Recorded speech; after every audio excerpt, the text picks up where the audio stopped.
Cheers. Cheers.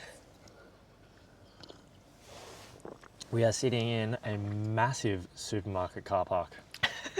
One of our more scenic locations.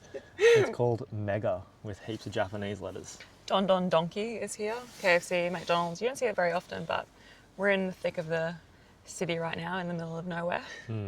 We've just been up the east coast and now we've headed back inland west, and now we're going south back to Nikko, which is some beautiful hikes and national parks.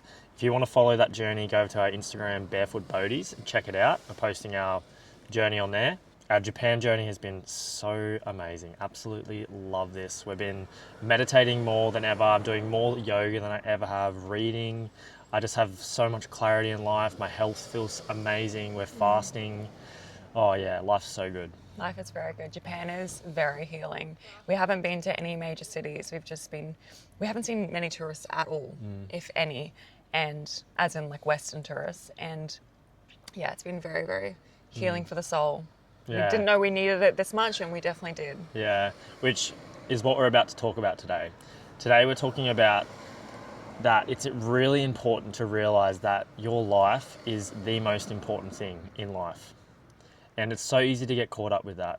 If you wake up in the morning and you're alive, that beats everything else. It's because you're alive that you are setting the big goals with work, relationships, family, finances. But as soon as your health starts to crumble, you realize that your life and your health are the most important thing you have. Without those things, you have literally nothing. You're not even alive. So your life is the most important thing. I definitely think in Western culture that we get stuck in the big goals and trying to achieve all these massive things that we neglect our health so much. I can know myself in the Western culture and many of our family and friends, you're working towards these huge activities and accomplishments that you don't realize a small day-to-day experience that you're having, whether it be food, relationships, just waking up in the morning and being grateful for the mind, the body, and the spirit that you are. We just lose that in sight of the future. And we constantly catch ourselves trying to bring us back to the present moment. But having this realization about how important your life actually is has really sunk into us at the moment. Being in Eastern culture where people are just a bit slower, people are living and people are friendlier, for example. I said this to Sarah before, and if you're listening to this, you can relate to this. You have a loved one or a friend. I said to Sarah, like, you have how many years you have in this lifetime. I get to wake up with Sarah and look at her face and touch her and hear her voice, and that you only get to do that this one lifetime. And then that lifetime, when you die, you pass away, that's gone forever.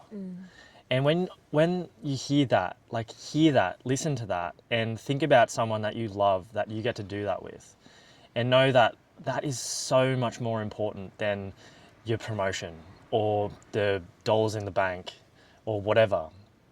That is easily more important, and that's what we can easily get caught up with. You have this loved one and you're like, yep, I love this person, or I even love myself, and it's so easy to just get lost in chasing something. That doesn't mean that you can't chase big goals and have big dreams for yourself. It just means don't lose yourself in the process. Don't neglect your health. Don't neglect your family, friends, loved ones, sleep, daily walks, gratitude for the sun, just gratitude for your body. Because once that is in alignment and once that feels really good, you feel the joy in those small little things, the other stuff comes easier. The big goals come easier because you're enjoying the process. Yeah, it's merely a realization. It's not, here's this takeaway. It's just stop. Just stop and breathe and just be aware of your breath and notice that even that is so, so important. Like, your breath is so important. You take that for granted, you get so stressed, and then you just realize, you get so caught up in just chasing. And I think stopping and being still is so important. If it's especially in that Western culture, if you're super busy, you need to have some practice where you can just stop and be still. You need to have stillness. That is something we've learnt so much in the last few weeks, especially a few months since traveling, that we've come from that very burnout life, and that is what we love to share on this channel. So if you found inspiration in this, please subscribe to our journey. we talk about these deep topics every day over matches. And if you want to follow our journey on Instagram in through Japan, go and follow us there. But yeah, thanks for tuning in, and we'll see you tomorrow. Bye. See ya. Cheers. Cheers. Cheers with the handle. All right, we'll do that again. You gotta do it Cheers. too. You gotta go around like Yeah. that.